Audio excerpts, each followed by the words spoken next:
جو کہ حدیث کے فارم میں، حدیث کی کتابوں میں ملتا ہے ہمیں، خود وہ فرماتی ہیں۔ رسول اللہ صلی اللہ علیہ وسلم کا قاعدہ تھا۔ حضرت عائشہ رضی اللہ عنہ فرماتی ہیں کہ رسول اللہ صلی اللہ علیہ وسلم کا قاعدہ تھا کہ جب آپ صلی اللہ علیہ وسلم سفر پر جانے لگتے، یعنی ہمیشہ آپ سفر پر جب جاتے تھے تو قرعہ ڈال کر فیصلہ فرماتے تھے کہ آپ صلی اللہ علیہ وسلم کی بیویوں میں سے کون آپ کے ساتھ جائیں گی، یعنی قرعہ اندازی چٹس جو تھیں وہ اٹھا کے جس کا بھی نام آتا تھا وہ آپ صلی اللہ علیہ وسلم کے ساتھ سفر پر جاتی تھی۔ یہ قرعہ لاٹری جیسا نہ تھا، دراصل تمام بیویوں کے حقوق برابر تھے، ان میں سے کسی کو کسی پر ترجیح دینے کی کوئی وجہ نہ تھی۔ اب اگر نبی صلی اللہ علیہ وسلم خود کسی کو چنتے تو دوسری بیویوں کو برا لگتا اور ان میں آپس میں برائی پیدا ہوتی، اس لیے آپ صلی اللہ علیہ وسلم قرعہ اندازی سے اس کا فیصلہ فرماتے تھے، یعنی جس کا نام آ جاتا تھا اس کو اپنے ساتھ لے کے جاتے تھے۔ شریعت میں قرعہ اندازی ایسے ہی صورتوں کے لیے ہے جبکہ کچھ آدمیوں کا جائز حق بالکل برابر ہو اور کسی کو کسی پر ترجیح دینے کے لیے کوئی معقول وجہ موجود نہ ہو، مگر حق کسی ایک ہی کو دیا جا سکتا ہو، یعنی 3-4 لوگ ہوں جو آپ کو ایسا لگ رہا ہے سب برابر ہیں، کسی میں کوئی کمی نہیں، اب آپ کو ایک کو سلیکٹ کرنا ہے تو آپ کیسے کریں گے؟ تو آپ پھر قرعہ ڈال کے اس کو سلیکٹ کر سکتے ہیں۔ تو یہ غزوہ بنی مستلق کے لیے آپ صلی اللہ علیہ وسلم جا رہے تھے۔ جب آپ صلی اللہ علیہ وسلم غزوہ بنی مستلق، اس کو مریسی، بیٹل آف مریسی بھی کہا گیا ہے، کے لیے جانے لگے تو قرعہ ڈالا کہ کون سی بیوی کو اپنے ساتھ لے کر جائیں۔ اس موقع پر قرعے میں میرا نام نکلا۔ حضرت عائشہ فرماتی ہیں کہ میرا نام نکلا اور میں آپ صلی اللہ علیہ وسلم کے ساتھ گئی۔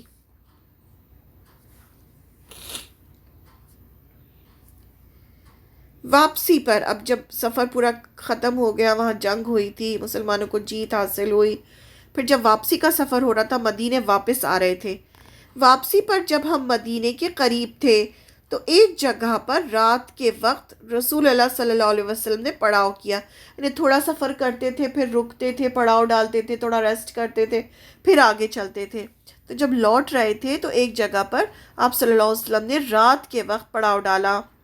ابھی رات کا کچھ حصہ باقی تھا کہ کوچ کی تیاریاں شروع ہو گئیں، مطلب تھوڑا سا انہوں نے 2-4 گھنٹے ریسٹ کیا ہوگا، اس کے بعد نکلنے کی تیاریاں شروع ہو گئیں۔ غزوہ بنو مستلق کو مریسی بیٹل بھی کہا جاتا ہے، بیٹل آف مریسی۔ میں اٹھ کر رفع حاجت کے لیے، حضرت عائشہ فرماتی ہیں کہ میں اٹھ کر رفع حاجت کے لیے گئی اور جب پلٹنے لگی تو قیام گاہ کے قریب پہنچ کر مجھے، جہاں پر ان کا جو ریسٹنگ ایریا تھا جہاں پر وہ بیٹھی تھی، وہاں پہنچ کر انہیں محسوس ہوا کہ میرے گلے کا ہار ٹوٹ کر کہیں گر گیا ہے۔ میں اسے تلاش کرنے میں لگ گئی اور اتنے میں قافلہ روانہ ہو گیا، یعنی وہ ہار اپنا ڈھونڈنے کے لیے ادھر ادھر دیکھنے لگی، ادھر ادھر چلی گئی اور اتنے میں جو قافلہ تھا وہ پورا روانہ ہو گیا۔ یہ اونٹ ہوتے تھے، اس کے اوپر اس طرح سے جیسے پالکی جیسی بنی ہوتی تھی، ہودج کہتے تھے اسے۔ قاعدہ یہ تھا کہ میں کوچ کے وقت، جب چلنے کا ٹائم ہوتا تھا، اپنے ہودج میں بیٹھ جاتی تھی اور 4 آدمی اسے اٹھا کر اونٹ پر رکھ دیتے تھے، یعنی وہ بیٹھتی تھی اور اس کو اٹھا کے 4 آدمی اونٹ کے اوپر رکھ دیتے تھے۔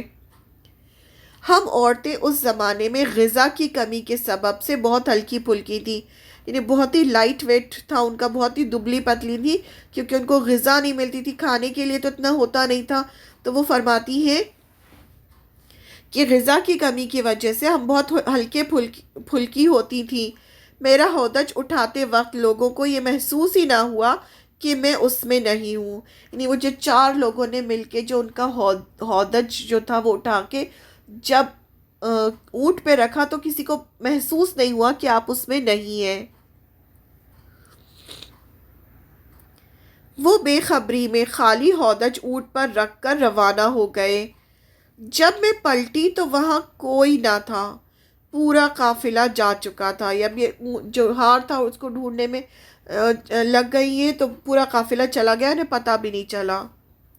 اور انہیں بھی پتہ نہیں چلا کہ آپ اس میں نہیں بیٹھی ہیں۔ آخر میں اپنی چادر اوڑھ کر وہیں لیٹ گئی۔ اب انہوں نے سوچا کہ اب کیا کر سکتے ہیں، اب تو سب چلے گئے، تو انہوں نے اپنی چادر اوڑھی اور وہیں لیٹ گئی، اور دل میں سوچ لیا کہ آگے جا کر جب یہ لوگ مجھے نہ پائیں گے تو خود ہی ڈھونڈتے ہوئے آ جائیں گے۔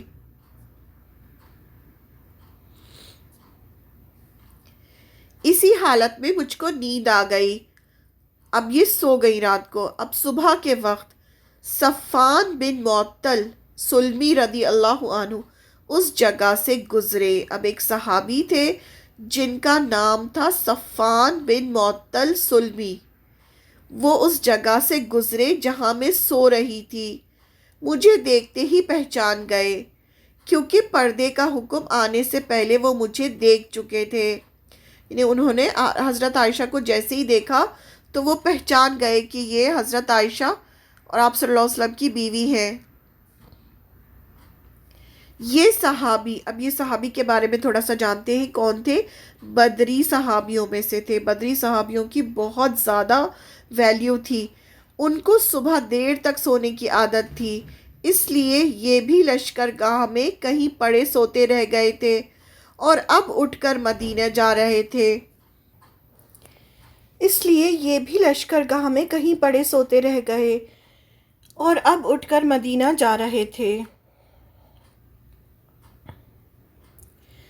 ابو داؤد اور دوسری کتب سنن میں یہ ذکر آتا ہے کہ ان کی بیوی نے ایک بار نبی صلی اللہ علیہ وسلم سے ان کی شکایت کی کہ یہ کبھی صبح کی نماز وقت پر نہیں پڑھتے۔ انہوں نے عذر پیش کیا کہ یا رسول اللہ صلی اللہ علیہ وسلم، یہ میرا خاندانی عیب ہے، دیر تک سوتے رہنے کی اس کمزوری کو میں کسی طرح دور نہیں کر سکتا۔ اس پر آپ صلی اللہ علیہ وسلم نے فرمایا، اچھا، جب آنکھ کھلا کرے تو نماز ادا کر لیا کرو۔ یعنی انہیں دیر تک سونے کی ان کے اندر ایک کمی تھی کہ وہ دیر تک سوتے تھے۔ کچھ محدثین نے ان کے قافلے سے پیچھے رہ جانے کی یہ وجہ بیان کی ہے، مگر کچھ دوسرے محدثین اس کی وجہ یہ بیان کرتے ہیں کہ نبی صلی اللہ علیہ وسلم نے ان کو اس خدمت پر مقرر کیا تھا کہ رات کے اندھیرے میں کوچ کرنے کی وجہ سے اگر کسی کی کوئی چیز چھوٹ گئی ہو تو صبح اسے تلاش کر کے لیتے آئیں۔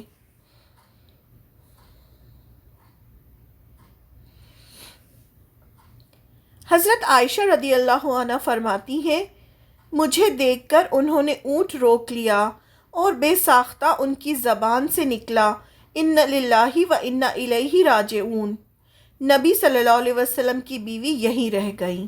بس صرف یہ سینٹنس تھا جو ان کی زبان سے نکلا تھا۔ اس آواز سے میری آنکھ کھل گئی اور میں نے اٹھ کر فوراً اپنے منہ پر چادر ڈال لی۔ انہوں نے مجھ سے کوئی بات نہ کی، لا کر اپنا اونٹ میرے پاس بٹھا دیا اور الگ ہٹ کر کھڑے ہو گئے۔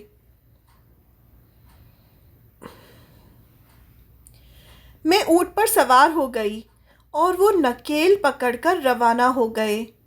دوپہر کے قریب ہم نے لشکر کو جا لیا، یعنی دوپہر تک چلتے رہے اور اس بیچ انہوں نے کوئی بات نہیں کی حضرت عائشہ رضی اللہ عنہ سے، نہ حضرت عائشہ رضی اللہ عنہ نے ان سے کوئی بات کی۔ اور دوپہر تک جو لشکر نے اگلا جو پڑاؤ ڈالا تھا وہاں پر انہوں نے یہ لشکر کو ان کو مل گیا لشکر۔ دوپہر کے قریب ہم نے لشکر کو جا لیا، جبکہ وہ ابھی ایک جگہ جا کر ٹھہرا ہی تھا اور لشکر والوں کو ابھی یہ پتہ چلا نہ تھا کہ میں پیچھے چھوٹ گئی ہوں۔ یعنی لشکر والوں کو پتہ ہی نہیں چلا تھا ابھی تک کہ حضرت عائشہ جو ہے وہ نہیں ہے لشکر میں۔ اس پر الزام لگانے والوں نے الزام لگایا اور ان میں سب سے آگے عبداللہ بن ابی تھا۔ عبداللہ بن ابی جو تھا وہ سب سے بڑا منافق تھا اور آپ صلی اللہ علیہ وسلم کا بہت بڑا دشمن تھا، تو اس نے سب سے پہلے الزام لگایا، مگر میں اس الزام سے بے خبر تھی کہ مجھ پر کیا باتیں بن رہی ہیں۔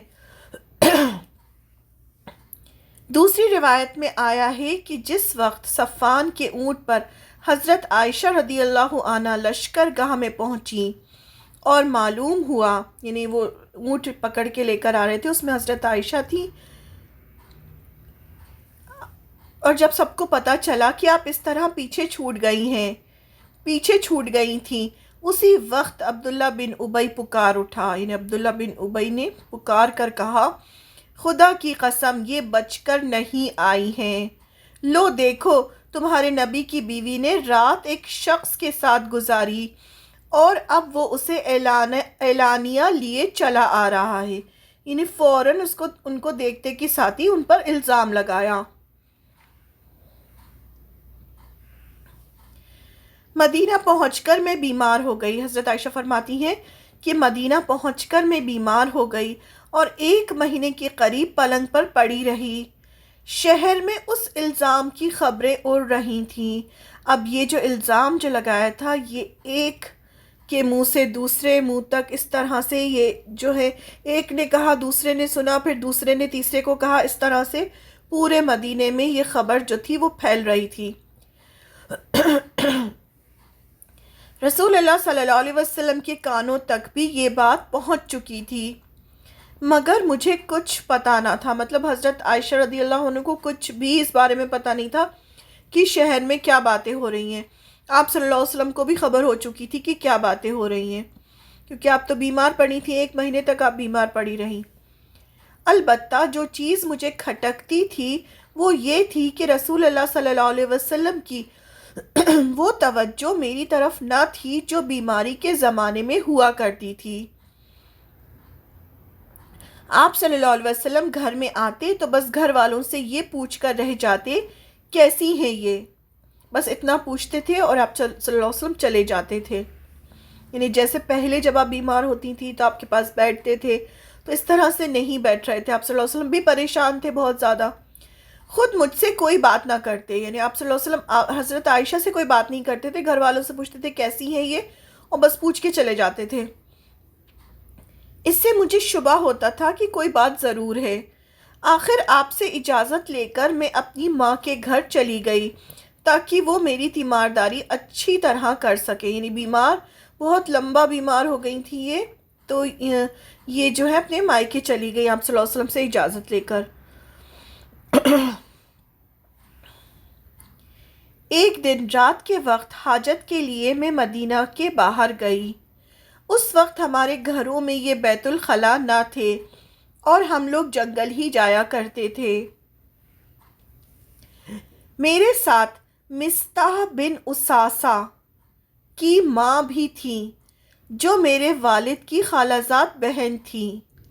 دوسری روایت سے معلوم ہوتا ہے کہ اس پورے خاندان کی کفالت حضرت ابوبکر صدیق رضی اللہ عنہ نے اپنے ذمے لے رکھی تھی، یعنی جو مصطح بن اساسہ تھے یہ حضرت ابوبکر صدیق رضی اللہ عنہ کے رشتہ دار تھے اور یہ بہت غریب تھے، تو پورا جو ان کے گھر کا خرچہ جو تھا وہ حضرت ابوبکر صدیق رضی اللہ عنہ اٹھاتے تھے۔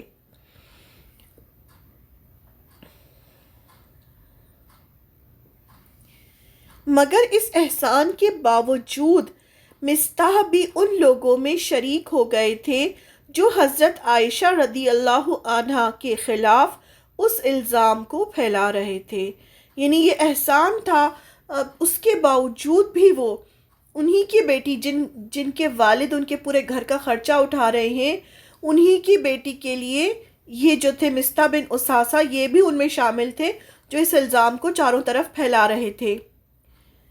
راستے میں ان کو ٹھوکر لگی۔ اب یہ حضرت عائشہ کا قول ہے کہ ان کی ماں جو تھی وہ راستے میں، جب آپ حضرت عائشہ جا رہی تھی جنگل میں رفع حاجت کے لیے، تو یہ جو مصطح بن اساسہ ہے ان کی ماں بھی ان کو راستے میں ملی، تو راستے میں مصطح بن اساسہ جو تھی ان کی ماں کو ٹھوکر لگی اور بے ساختہ ان کی زبان سے نکلا، غارت ہو مصطح کا، یعنی جو ماں تھی، ماں نے ایک دم جیسی ٹھوکر لگی تو ان کے منہ سے نکلا، غارت ہو مصطح کا، یعنی اپنے بیٹے کے لیے انہوں نے ایسا کہا۔ میں نے کہا کہ اچھی ماں ہو جو بیٹے کو کوستی ہو اور بیٹا بھی وہ جس نے جنگ بدر میں حصہ لیا ہو۔ جب حضرت عائشہ رضی اللہ عنہا نے سنا تو انہوں نے کہا کہ یہ تم کیسی باتیں کر رہے ہو، اپنی بیٹے کو کوس رہی ہو، اور وہ بیٹا بھی ایسا ہے جس نے جنگ بدر میں حصہ لیا۔ انہوں نے کہا، یعنی مصطح بن اساسہ کی ماں نے کہا، بیٹا کیا تمہیں اس کی باتوں کی کچھ خبر نہیں؟ میں نے کہا نہیں، یعنی حضرت عائشہ نے کہا نہیں، مجھے نہیں پتا۔ پھر انہوں نے سارا قصہ سنایا کہ جھوٹ گھڑنے والے لوگ میرے متعلق کیا باتیں اڑا رہے ہیں، یعنی پورا جو کچھ بھی 1 مہینے سے چل رہا ہے پورے مدینے میں، وہ پورا قصہ جو تھا مصطح بن اساسہ کی ماں نے پھر حضرت عائشہ کو سنایا۔ منافقین کے سوا خود مسلمانوں میں سے بھی جو لوگ اس فتنے میں شامل ہو گئے تھے، ان میں مصطح بن اساسہ، حسان بن ثابت مشہور شاعر اسلام، حسان بن ثابت کون تھے؟ مشہور شاعر تھے اسلام کے، اور حمنہ بنت جہش، حضرت زینب کی بہن کا حصہ سب سے نمایاں تھا۔ حضرت زینب جو تھی وہ بھی آپ صلی اللہ علیہ وسلم کی بیوی تھی، تو ان کی بہن تھی حمنہ بنت جہش، حسان بن ثابت اور مصطح بن اساسہ۔ یہ 3 جو تھے یہ اس خبر کو بہت زیادہ پھیلا رہے تھے اور بہت زیادہ آگے تھے کہ ہاں انہوں نے حضرت عائشہ پہ الزام لگا رہے تھے کہ حضرت عائشہ نے نعوذ باللہ زنا کیا ہے۔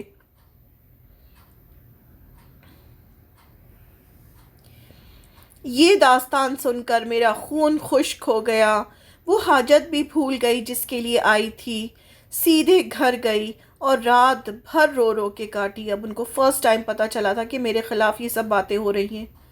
آگے چل کر حضرت عائشہ رضی اللہ عنہا فرماتی ہیں، میرے پیچھے رسول اللہ صلی اللہ علیہ وسلم نے علی رضی اللہ عنہ اور اسامہ بن زید رضی اللہ عنہ کو بلایا، اور ان سے یہ حضرت عائشہ رضی اللہ عنہ پوری قصہ سنا رہی ہیں اپنا جو کچھ بھی ہوا تھا۔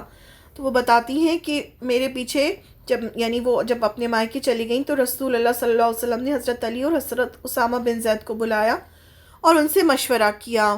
یعنی آپ صلی اللہ علیہ وسلم بہت پریشان ہو رہے تھے کہ کیا صحیح ہے، کیا غلط ہے، کیا کہنا چاہیے، کیا نہیں، اور اس عرصے میں وحی نہیں آ رہی تھی، اللہ تعالیٰ کی طرف سے کوئی وحی نہیں آ رہی تھی، تو آپ اور پریشان ہو رہے تھے۔ اسامہ رضی اللہ عنہ نے میرے حق میں کلمہ خیر کہا اور عرض کیا، یا رسول اللہ صلی اللہ علیہ وسلم، بھلائی کے سوا آپ صلی اللہ علیہ وسلم کی بیوی میں کوئی چیز ہم نے نہیں پائی۔ انہوں نے کہا کہ وہ تو اتنی اچھی ہیں، ہم نے تو بھلائی کے سوا ان میں کچھ دیکھا ہی نہیں۔ یہ سب کچھ جھوٹ اور باطل ہے جو اڑایا جا رہا ہے، یعنی انہوں نے بالکل یقین کے ساتھ کہا کہ یہ جو بھی اڑایا جا رہا ہے یہ سب جھوٹ ہے۔ رہے حضرت علی رضی اللہ عنہ تو انہوں نے کہا، یا رسول اللہ، عورتوں کی کمی نہیں، آپ ان کی جگہ دوسری بیوی کر سکتے ہیں۔ یعنی انہوں نے حضرت علی رضی اللہ عنہ نے ان کو آپشن دیا آپ صلی اللہ علیہ وسلم کو کہ اگر آپ کو ایسا لگ رہا ہے کہ آپ کی بیوی نے واقعی کوئی غلط کام کیا ہے تو عورتوں کی کمی نہیں ہے، آپ ان کو چھوڑ دیں اور دوسری کر لیں، اور تحقیق کرنا چاہیں تو خدمتگار لونڈی کو بلا کر حالات دریافت فرمائیں۔ حضرت علی نے کہا کہ آپ چاہیں تو جو لونڈی جو ان کے ساتھ رہتی ہے فل ٹائم، جو ان کو دیکھتی ہے، جو ان کے بارے میں اچھے سے جانتی ہے، آپ اس کو بلائیے اور اس سے پوچھئے کہ وہ کیسی ہیں۔ تو خدمت گزار کو بلایا گیا اور پوچھ گچھ کی گئی۔ اس نے کہا، اب جو خدمت گزار تھی جو حضرت عائشہ رضی اللہ عنہ کے ساتھ ہمیشہ رہتی تھی، ان کو بلایا گیا اور ان سے پوچھا گیا، تو انہوں نے کہا، اس خدا کی قسم جس نے آپ صلی اللہ علیہ وسلم کو حق کے ساتھ بھیجا ہے، میں نے ان میں کوئی برائی نہیں دیکھی جس پر کچھ کہا جا سکے۔ بس اتنا عیب ہے کہ میں آٹا گوندھ کر کسی کام کو جاتی ہوں اور کہہ جاتی ہوں کہ بی بی ذرا آٹے کا خیال رکھنا، مگر وہ سو جاتی ہیں اور بکری آ کر آٹا کھا جاتی ہے۔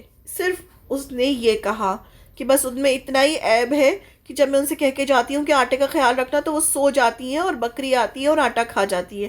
حضرت عائشہ کی عمر بہت کم تھی اس وقت۔ اسی روز رسول اللہ صلی اللہ علیہ وسلم نے خطبے میں فرمایا، آپ صلی اللہ علیہ وسلم بہت زیادہ پریشان تھے، آپ کو کچھ سمجھ میں نہیں آ رہا تھا، تو آپ کھڑے ہوئے اور خطبہ دیا، اپنے ذہن اسپیچ دی اور کہا، مسلمانوں، کون ہے جو اس شخص کے حملوں سے میری عزت بچائے جس نے میرے گھر والوں پر الزامات لگا کر مجھے اذیت پہنچانے کی حد کر دی ہے؟ آپ صلی اللہ علیہ وسلم نے کہا کہ کون ہے جو مجھے اس سے بچائے گا، جو یہ سب الزامات لگ رہے ہیں، اس سے مجھے اذیت پہنچ رہی ہے۔ باخدا میں نے نہ تو اپنی بیوی ہی میں کوئی برائی دیکھی، آپ صلی اللہ علیہ وسلم نے کہا، اور نہ اس شخص میں جس کے متعلق تہمت لگائی گئی ہے، یعنی جو صفوان بن معطل تھے ان کے بارے میں آپ صلی اللہ علیہ وسلم نے کہا کہ میں نے تو ان میں کوئی برائی نہیں دیکھی ہے، نہ ان میں نہ اپنی بیوی میں۔ وہ تو کبھی غیر موجودگی میں میرے گھر آیا بھی نہیں۔ اس پر یعنی جو صفوان بن معطل تھے ان کے بارے میں آپ صلی اللہ علیہ وسلم نے کہا کہ جب میں نہیں غیر موجود ہوتا ہوں تو وہ تو کبھی بھی میرے گھر تک نہیں آئے۔ اس پر اسید بن حضیر رضی اللہ عنہ، بعض روایت میں ہے کہ سعد بن معاذ، اب اس میں تھوڑا سا دو جو ہے الگ الگ روایت آتی ہے، نے اٹھ کر کہا یا رسول اللہ صلی اللہ علیہ وسلم، اگر وہ ہمارے قبیلے کا آدمی ہے، یعنی وہ ہمارے قبیلے کا آدمی جو یہ سب پھیلا رہا ہے، تو ہم اس کی گردن مار دیں، اور اگر ہمارے بھائی خزرجیوں میں سے ہے تو آپ حکم دیں، ہم حکم ماننے کے لیے حاضر ہیں، یعنی آپ ہمیں حکم دیجئے تو ہم اس آدمی کو ختم کر دیں گے اگر وہ خزرج میں سے ہے۔ اب دو قبیلے تھے، اوس اور خزرج، تو یہ جو تھے یہ اوس میں سے تھے، اور انہوں نے کہا کہ اگر ہمارے قبیلے میں سے تو ہم اسے فوراً مار دیتے، اور اگر خزرج میں سے ہے تو ہمیں حکم دیجیے آپ۔ یہ سنتے ہی سعد بن عبیدہ رئیس خزرج، اب جو خزرج جو قبیلے تھا اس کے جو رئیس تھے، جو سردار تھے سعد بن عبادہ، وہ کھڑے ہو گئے، کہنے لگے جھوٹ کہتے ہو، تم ہرگز اسے نہیں مار سکتے، تم اس کی گردن اڑانے کا نام صرف اس لیے لے رہے ہو کہ وہ خزرج میں سے ہے۔ اب یہ انڈائریکٹلی کس کے بارے میں باتیں کر رہے ہیں؟ عبداللہ بن ابی کے بارے میں باتیں کر رہے ہیں۔ یہ سب جان رہے ہیں کہ عبداللہ بن ابی جو ہے وہ منافق ہے اور اسی نے یہ سب کچھ پھیلایا ہے، تو اسی کے بارے میں بات ہو رہی ہے۔ لیکن یہ جو عبداللہ بن ابی تھا خزرج میں سے تھا، اور یہ سعد بن عبادہ جو تھے وہ بھی خزرج میں سے ہی تھے، تو سعد بن عبادہ نے اس کو بچانے کی کوشش کی۔ اگر وہ تمہارے قبیلے کا، انہوں نے کہا اگر وہ تمہارے قبیلے کا آدمی ہوتا تو تم کبھی یہ نہ کہتے، یعنی اگر وہ اوس سے ہوتا تو تم کبھی یہ نہ کہتے کہ ہم اس کی گردن مار دیں۔ اب یہ اصل میں قبیلے کا جو تھا بہت زیادہ تھا، وہ بس اپنے قبیلے والوں کو بچانا چاہتے تھے، چاہے وہ صحیح ہو چاہے غلط ہو، مطلب یہ چیز جو تھی وہ ان کے اندر بہت زیادہ تھی۔ حضرت سعد بن عبادہ نہایت صالح مخلص مسلمانوں میں سے تھے، نبی صلی اللہ علیہ وسلم سے گہری عقیدت و محبت بھی رکھتے تھے، اور مدینے میں جن لوگوں کے ذریعے سے اسلام پھیلا تھا ان میں وہ بھی تھے، یعنی ایسا نہیں تھا کہ وہ بھی کوئی غلط انسان ہو، وہ خود بہت مخلص صحابہ تھے جو یہ سب باتیں کر رہے تھے، اور آپ صلی اللہ علیہ وسلم سے بہت زیادہ محبت بھی کرتے تھے۔ لیکن ان سب خوبیوں کے باوجود ان کے اندر قومی حمیت تھی، یعنی اپنے قبیلے والوں کو بچانا چاہتے تھے، یعنی کوئی ثبوت تو تھا نہیں کسی کے پاس کہ کون کر رہا ہے، تو اس لیے وہ چاہتے تھے اپنے جو قبیلے والے ہیں ان کو بچانا چاہتے تھے وہ۔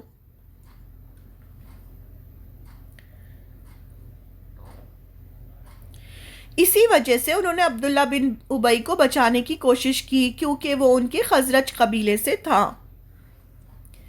اسید بن حضیر رضی اللہ عنہ نے جواب میں کہا تم منافق ہو، اس لیے منافقوں کی حمایت کرتے ہو۔ اب یہ آپس میں جب آپ صلی اللہ علیہ وسلم نے خطبہ دیا تو آپس میں اوس اور خزرج میں لڑائی شروع ہو گئی۔ اس پر مسجد نبوی میں ایک ہنگامہ ہو گیا، حالانکہ رسول اللہ صلی اللہ علیہ وسلم ممبر پر تشریف رکھتے تھے، یعنی آپ صلی اللہ علیہ وسلم ابھی ان میں موجود تھے، وہاں کھڑے تھے آپ صلی اللہ علیہ وسلم ممبر پہ، اس طرح سے ہوتا ہے ممبر، اس طرح کا ممبر ہوتا ہے، تو آپ صلی اللہ علیہ وسلم کھڑے تھے ممبر پر اور یہ آپس میں جھگڑنے لگے۔ قریب تھا کہ اوس اور خزرج مسجد ہی میں لڑ پڑتے، مگر رسول اللہ صلی اللہ علیہ وسلم نے ان کو ٹھنڈا کیا، پھر ممبر سے اتر آئے، یعنی آپ صلی اللہ علیہ وسلم نے ان کو منع کیا کہ نہیں لڑو، اور پھر آپ نیچے اترے۔ حضرت عائشہ رضی اللہ عنہ فرماتی ہے اس الزام کی افواہیں 1 مہینے تک شہر میں اڑتی رہیں۔ نبی صلی اللہ علیہ وسلم سخت اذیت میں مبتلا رہے نے، بہت تکلیف میں تھے۔ آپ خود امیجن کریں کسی کی بیوی پہ الزام لگا دیا جائے تو اس کی کیا حالت ہوگی۔ میں روتی رہی، یعنی حضرت عائشہ کہتی ہیں میں روتی رہی۔ میرے والدین انتہائی پریشانی اور رنج اور غم میں مبتلا رہے۔ آخر کار ایک دن حضور صلی اللہ علیہ وسلم تشریف لائے اور میرے پاس بیٹھے۔ اس پورے وقت میں آپ کبھی میرے پاس نہ بیٹھے تھے، یعنی اب جب آپ حضرت عائشہ اپنے ماں باپ کے پاس ہیں تو آپ صلی اللہ علیہ وسلم 1 مہینے کے بعد آئے اور آ کے آپ کے حضرت عائشہ رضی اللہ عنہ کے پاس بیٹھے، آنہا کے پاس بیٹھے۔ حضرت ابو بکر رضی اللہ عنہ اور ام رمان رضی اللہ عنہا، حضرت عائشہ کی والدہ، نے محسوس کیا کہ آج کوئی فیصلہ کن بات ہونے والی ہے، اس لیے وہ دونوں بھی پاس آ کر بیٹھ گئے۔ حضور صلی اللہ علیہ وسلم نے فرمایا، عائشہ، مجھے تمہارے متعلق یہ خبریں پہنچی ہیں۔ اگر تم بے گناہ ہو تو امید ہے کہ اللہ تمہاری برات یعنی بری و ذمہ ظاہر فرما دے گا کہ تم اس گناہ سے بری و ذمہ ہو، اللہ تعالیٰ خود اس چیز کو ظاہر کر دے گا۔ اور اگر واقعی تم کسی گناہ میں مبتلا ہوئی ہو تو اللہ سے توبہ کرو اور معافی مانگو۔ بندہ جب اپنے گناہ سے توبہ کرتا ہے تو اللہ تعالیٰ معاف کر دیتا ہے۔ اب یہ بات جب سنی تو حضرت عائشہ کو اور زیادہ تکلیف ہوئی۔ یہ بات سن کر میرے آنسو خشک ہو گئے۔ میں نے اپنے والد سے عرض کیا، آپ رسول اللہ صلی اللہ علیہ وسلم کی اس بات کا جواب دیں۔ انہوں نے فرمایا، بیٹی میری کچھ سمجھ میں نہیں آتا کہ کیا کہوں۔ میں نے اپنی والدہ سے کہا کہ آپ ہی کچھ کہیں۔ انہوں نے بھی یہی کہا کہ میں حیران ہوں، میں کیا کہوں۔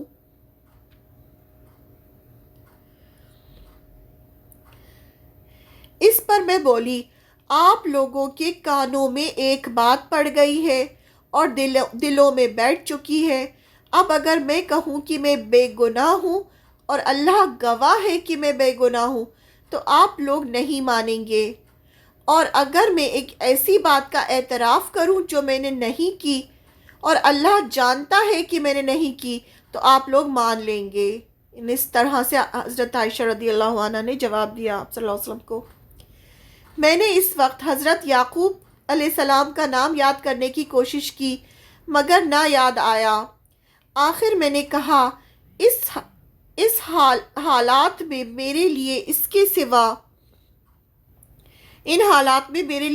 سوا اور کیا چارہ ہے کہ وہی بات کہوں جو حضرت یوسف کے والد نے کہی تھی، صبر جمیل، یعنی صبر ہی اچھا ہے۔ یعنی انہوں نے کہا کہ جیسے یوسف علیہ السلام کے والد نے کہا تھا میں بھی وہی کہوں گی کہ صبر جمیل۔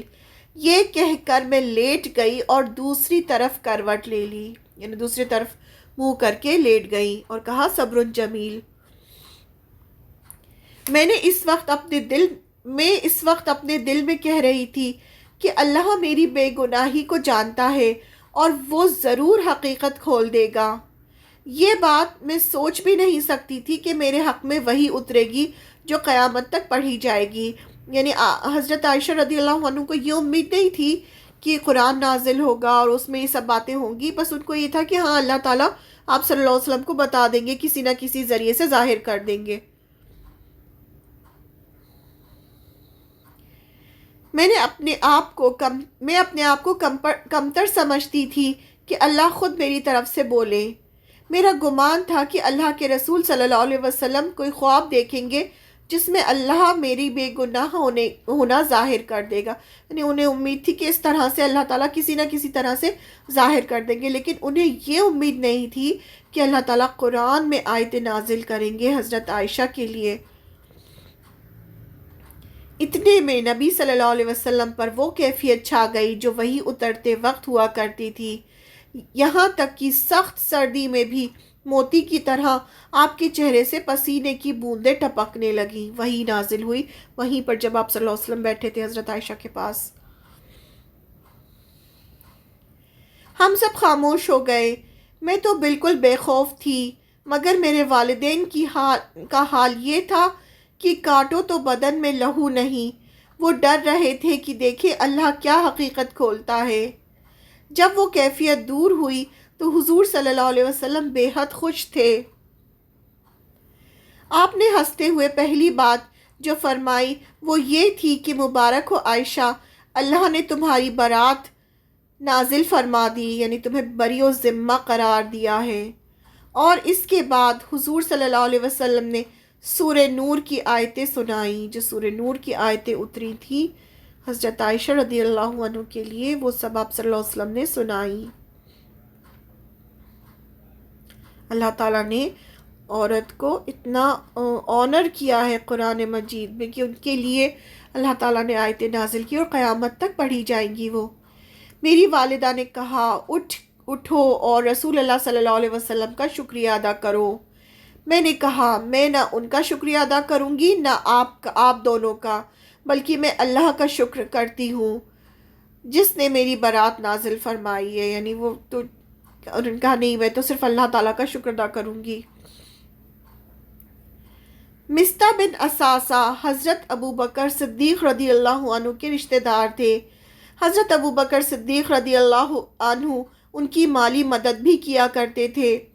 جب حضرت ابو بکر صدیق رضی اللہ عنہ کو یہ پتہ چلا کہ وہ بھی ان لوگوں میں شامل ہیں جنہوں نے ان کی بیٹی پر الزام لگایا ہے، تو غصے میں انہوں نے قسم کھا لی کہ اب ان کی کوئی مالی مدد نہیں کریں گے۔ حضرت ابو بکر صدیق رضی اللہ عنہ کو بہت غصہ آیا اور انہوں نے قسم کھا لی کہ اب میں ان کی کوئی مالی مدد نہیں کروں گا۔ اس پر اللہ تعالیٰ نے آیت نازل کی، یعنی سورہ نور میں ہی ایک آیت جو تھی اس پر بھی آئی، اور تم میں سے، یعنی اللہ تعالیٰ فرماتے ہیں اور تم میں سے جو صاحب فضل ہیں اور مالی وسعت رکھتے ہیں وہ ایسی قسم نہ کھائیں کہ وہ رشتہ داروں، مسکینوں اور اللہ کے راستے میں ہجرت کرنے والوں کو کچھ نہیں دیں گے۔ اب یہ جو تھے مستہ بن اساسہ، انہوں نے ہجرت بھی کی تھی، بدری صحابی بھی تھے، تو اللہ تعالیٰ فرماتے ہیں کہ جن کو اللہ تعالیٰ نے فضل دیا ہے، یعنی جن کو مالی وسعت دی، جن کو پیسہ دیا ہے، وہ ایسی قسمیں نہ کھائیں۔ حضرت ابو بکر صدیق رضی اللہ عنہ کی طرف اشارہ ہے، اور انہیں چاہیے کہ معافی اور درگزر سے کام لیں، یعنی اللہ تعالیٰ نے کہا کہ ان کو معاف کر دو اور درگزر کرو۔ کیا تمہیں یہ پسند نہیں کہ اللہ تمہاری خطائیں بخش دے، اور اللہ بہت بخشنے والا بڑا مہربان ہے۔ اب دیکھیے اللہ تعالیٰ کیا فرما رہے ہیں، اتنا سب کچھ ہونے کے بعد بھی اللہ تعالیٰ کہہ رہے ہیں معاف کر دو، درگزر کر دو۔ کیا تم یہ پسند نہیں کرتے کہ تمہاری خطائیں اللہ تعالیٰ بخش دے؟ کتنی بڑی بات ہے۔ یعنی اللہ تعالیٰ نے حضرت ابو بکر صدیق رضی اللہ عنہ کو نصیحت کی کہ وہ ایسی قسم نہ کھائیں اور درگزر اور معاف کر دیں۔ کیا وہ یہ پسند نہیں کریں گے کہ اللہ بھی ان کی خطائیں بخش دے، اور اللہ بہت بخشنے والا بڑا مہربان ہے۔ یہ آیت سن کر حضرت ابو بکر صدیق رضی اللہ عنہ نے فوراً اپنی قسم توڑ دی۔ قسم توڑنے کا کفارہ دیا۔ جب قسم کھائی جاتی ہے تو ایسے ہی نہیں توڑ سکتے ہم، اگر قسم توڑنی ہے تو اس کا کفارہ ادا کرنا ہوتا ہے۔ اور مستہ بن اساسہ کو معاف کیا، اللہ سے معافی مانگی، اور پہلے سے بھی زیادہ ان مسلمان مہاجر رشتہ دار کی مدد کرنا شروع کر دی، یعنی اور زیادہ ان کی مدد کرنے لگے جنہوں نے حضرت عائشہ پر الزام لگایا تھا۔ اب سوچیں کیا ان کا ایمان تھا اور کتنی اطاعت تھی جو وہ اللہ کی کرتے تھے صحابہ، کتنا سب ہونے کے باوجود بھی انہوں نے معاف کر دیا کیونکہ اللہ کا حکم تھا۔ اللہ تعالیٰ نے قرآن کے ذریعے سے مسلمانوں کی نصیحتیں کی۔ اب یہ قرآن نازل ہوا، سورہ نور کی آیتیں نازل ہوئی ایک کے بعد ایک، اور اس میں اللہ تعالیٰ نے مسلمانوں کی تربیت کی اور نصیحت کی کہ ایسا کوئی کیس ہو تو کیا کرنا چاہیے تھا انہیں، اور انہوں نے کیا کیا، اور کیا کرنا چاہیے انہیں، اللہ تعالیٰ کیا پسند کرتے ہیں، سب کچھ اللہ تعالیٰ نے قرآن میں فرمایا۔ اللہ تعالیٰ نے حضرت عائشہ رضی اللہ عنہ کے منافقین کے جھوٹے الزام کی تردید کرتے ہوئے انہیں رد کیا کہ یہ غلط ہے، جو الزام لگایا منافقین نے یہ جھوٹ ہے، افق ہے۔ یہ اللہ تعالیٰ نے اس پورے واقعے کو افق کا کہہ دیا، بس افق کہہ کے ختم ہو گئی بات، کہ اللہ تعالیٰ نے خود کہہ دیا کہ یہ سب جھوٹ ہے۔ تردید کرتے ہوئے ایمان والوں کو ہدایت دی کہ آنکھیں بند کر کے ہر شریف آدمی کے خلاف ہر قسم کی تہمتیں قبول نہ کر لیا کرو اور نہ ان کو پھیلاؤ۔ سب سے پہلی جو بات اللہ تعالیٰ نے کہی وہ یہ کہی کہ کوئی بھی شریف انسان ہو، اس کے خلاف اگر کوئی بات کر رہا ہے تو اور اگر کوئی تہمت لگا رہا ہے، الزام لگا رہا ہے تو اسے قبول نہ کرو۔ سب سے پہلے تو اسے ایکسیپٹ نہ کرو کہ ہاں یہ صحیح بات ہے، ہاں ایسا ہوا ہوگا، بالکل بھی ایسا نہ کہو۔ اور دوسری بات، اگر تم نے وہ سن بھی لیا ہے تو اس کو آگے مت پہنچاؤ، اس کو پھیلاؤ نہیں۔ اس طرح کی افواہیں اگر اڑ رہی ہوں تو انہیں دبانا اور انہیں ختم کرنا چاہیے، نہ کہ یہ کہ ایک منہ سے لے کر دوسرے منہ اسے آگے پہنچانا شروع کر دو۔ یعنی یہ نہیں کرو کہ تم ایک سے دوسرے کو کہو، دوسرے سے تیسرے کو کہو اور وہ اور پھیلا دو۔ وہ ایسی باتیں اگر اڑ بھی رہی ہیں معاشرے میں، سوسائٹی میں، تو انہیں ختم کرو۔ کہو کہ نہیں یہ غلط بات ہے اور جو کہہ رہا ہے اسے ڈانٹ کر چپ کرواؤ۔ اسی سلسلے میں یہ بات سمجھائی گئی کہ پاک آدمی کا جوڑ پاک عورت سے ہی ہو سکتا ہے، خبیث عورت کا مزاج نیک آدمی سے نہیں مل سکتا۔ یعنی آپ صلی اللہ علیہ وسلم اتنے پاک ہیں تو ان کی بیوی بھی پاک ہی ہے، پاک ہی ہو سکتی ہے، کیونکہ وہ ان کا جوڑ مل ہی نہیں سکتا۔ خبیث مردوں کے لیے خبیث عورتیں ہیں اور پاک مردوں کے لیے پاک عورتیں ہیں، اور ایسا ہی حال پاک عورتوں کا بھی ہوتا ہے کہ ان کی روح پاک مرد سے ہی مل سکتی ہے، نہ کہ خبیث سے۔ یہ سب آیتیں ہیں جو سورہ نور میں آئی ہیں۔ اب اگر رسول اللہ صلی اللہ علیہ وسلم کو تم جانتے ہو کہ وہ ایک پاک انسان ہے، تو کس طرح یہ بات تمہاری عقل میں سما گئی کہ ایک خبیث عورت ان کی محبوب ترین شریک حیات بن سکتی تھی؟ یہ سب قرآن کے ذریعے اللہ تعالیٰ نے مسلمانوں کی تربیت کی اور مسلمانوں سے کہا۔ آپ صلی اللہ علیہ وسلم جیسے پاکیزہ انسان کے ساتھ کوئی زناکار عورت کیسے یوں نبھا کر سکتی ہے؟ ایمان والوں کو جھنجھوڑا گیا۔ اب اللہ تعالیٰ نے ایمان والوں کو جھنجھوڑا کہ آنکھیں کھول کر دیکھو کہ الزام لگانے والا کون ہے اور الزام لگا کس پر رہا ہے۔ اصل میں یہ ہوا تھا کہ جیسے ہی عبداللہ بن ابی نے یہ الزام لگایا، ایک نے دوسرے سے کہا، دوسرے نے تیسرے سے کہا، ایسے کرتے کرتے پورے مدینے میں یہ بات جو تھی وہ پھیل گئی تھی۔ اور یہ 3 جن لوگوں کا نام ہے وہ بہت آگے تھے ہر چیز میں۔ تو اس پر آپ صلی اللہ علیہ وسلم نے ان کو جھنجھوڑا کہ تم یہ تو دیکھو کہ الزام کون لگا رہا ہے اور کس پر لگا رہا ہے۔ جو لوگ بیہودہ خبریں اور بری افواہیں پھیلائیں اور مسلم معاشرے میں فحش اور فحائش کو رواج دینے کی کوشش کریں، ان کے متعلق بتایا گیا کہ ایسے لوگ سزا کے مستحق ہیں۔ یہ قاعدہ مقرر کیا گیا کہ مسلم معاشرے میں اجتماعی یعنی جو کلیکٹیو تعلقات کی بنیاد باہمی حسن ظن، اچھے گمان پر ہونی چاہیے۔ یعنی ہمیں ایک دوسرے کے بارے میں اچھا گمان رکھنا چاہیے، ہمیشہ یہ سوچنا چاہیے کہ اس نے اچھا ہی کیا ہوگا، برا نہیں سوچنا چاہیے کسی کے بارے میں۔ ہر شخص بے گناہ سمجھا جائے جب تک کہ اس کے گناہگار ہونے کا ثبوت نہ ملے۔ جب تک یہ ثبوت نہ ملے کہ یہ گنہگار ہے، تب تک اس انسان کو بے گناہی، جب تک ثابت نہ ہو جائے اس کا گناہ، تب تک اسے بے گناہی سمجھنا چاہیے، نہ کہ ہر شخص گنہگار سمجھا جائے۔ یہ نہیں کہ کسی کے بھی بولنے پر انسان جو ہے وہ اس کو گنہگار سمجھنا شروع کر دے۔ اب اس سے ہمیں یہ بھی پتہ چلتا ہے کہ آپ صلی اللہ علیہ وسلم کو علم غیب نہیں تھا۔ یعنی آپ صلی اللہ علیہ وسلم کو یہ نہیں آپ شیور نہیں تھے کہ یہ جو ہے غلط ہے، کیونکہ آپ جو تھے، یہ واقعہ جب ہوا تو پورا 1 مہینہ اس کی افواہیں پورے مدینے میں پھیلتی رہیں۔ منافقین اس کو پھیلانے میں ایڑی چوٹی کا زور لگاتے رہے، اور اتفاق کی بات یہ ہوئی کہ اس دوران کوئی وحی بھی نازل نہیں ہوئی۔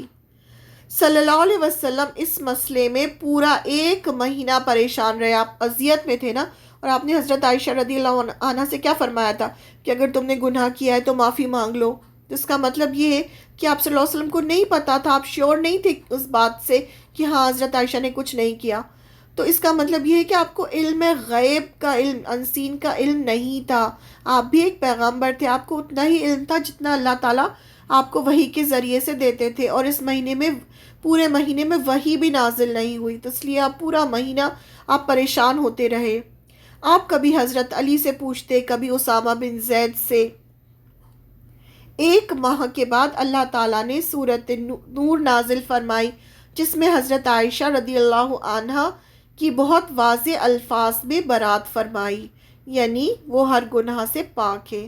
اللہ تعالیٰ نے خود فرمایا کہ یہ جو واقعہ ہے یہ افق ہے، جھوٹ ہے، جو الزام لگایا جا رہا ہے یہ جھوٹ ہے اور وہ پاک ہے. اور سارے مسلمانوں کی پھر اس میں اچھی خاصی جو ہے ان کو جھنجھوڑا کہ تم جب ایسا ہوا تو تم نے ایسا کیوں نہیں کیا، ایسی بات آئی تھی تو یہ کرنا چاہیے تھا تمہیں، وہ کرنا چاہیے تھا، سب اللہ تعالیٰ نے بتایا. اس کے بعد آپ صلی اللہ علیہ وسلم کو سکون ملا جب وحی آ گئی، جب سب کچھ ہو گیا. اس سے یہ پتہ چلتا ہے کہ آپ صلی اللہ علیہ وسلم کو علم غیب نہیں تھا. اس واقعے کے بعد مستہ بن اساسہ، حمنہ بنت جہش اور حسان بن ثابت کو 80 کوڑے کی سزا دی گئی، کیونکہ انہوں نے زنا کا الزام لگایا تھا اور 4 گواہ نہیں لائے تھے. یہ حد قذف کہلاتی ہے کہ اگر آپ کسی پر زنا کا الزام لگا رہے ہیں تو آپ کو 4 گواہ لانے ہوں گے. اگر آپ 4 گواہ نہیں پیش کرتے کہ ہاں وہ گواہ کہیں کہ ہاں انہوں نے زنا کیا ہے، اگر آپ پیش نہیں کر سکتے تو جو الزام لگاتا ہے اسے 80 کوڑوں کی سزا دی جاتی ہے. تو تینوں کو 80 کوڑوں کی سزا دی گئی. ازواج مطہرات میں سے، یعنی جو آپ صلی اللہ علیہ وسلم کی بیویاں تھیں، ان میں سے کسی نے بھی اس بدنامی میں ذرہ برابر حصہ نہیں لیا، یعنی کسی نے بھی اپنے منہ سے ایک بات نہیں نکالی جو آپ کی بیویاں تھیں. حضرت عائشہ کے لیے کوئی نازیبا الفاظ کسی نے نہیں بولے، جبکہ آپ سوچیں کہ ان کو تو موقع مل جاتا اچھا کہ ان کی تو سوتن تھی وہ، لیکن کسی نے بھی ایک لفظ نہیں بولا، کیونکہ وہ جانتی تھی حضرت عائشہ کو. اور آپ صلی اللہ علیہ وسلم کی بیویاں تھیں تو ان کا جو اخلاق تھا وہ تو بلند اخلاق کی تھیں. جب بھی آپ صلی اللہ علیہ وسلم کی بیویاں تھیں تو انہوں نے ایک لفظ حضرت عائشہ کے خلاف یا کسی بھی چیز کے خلاف نہ بولا، نہ اسے آگے پھیلایا.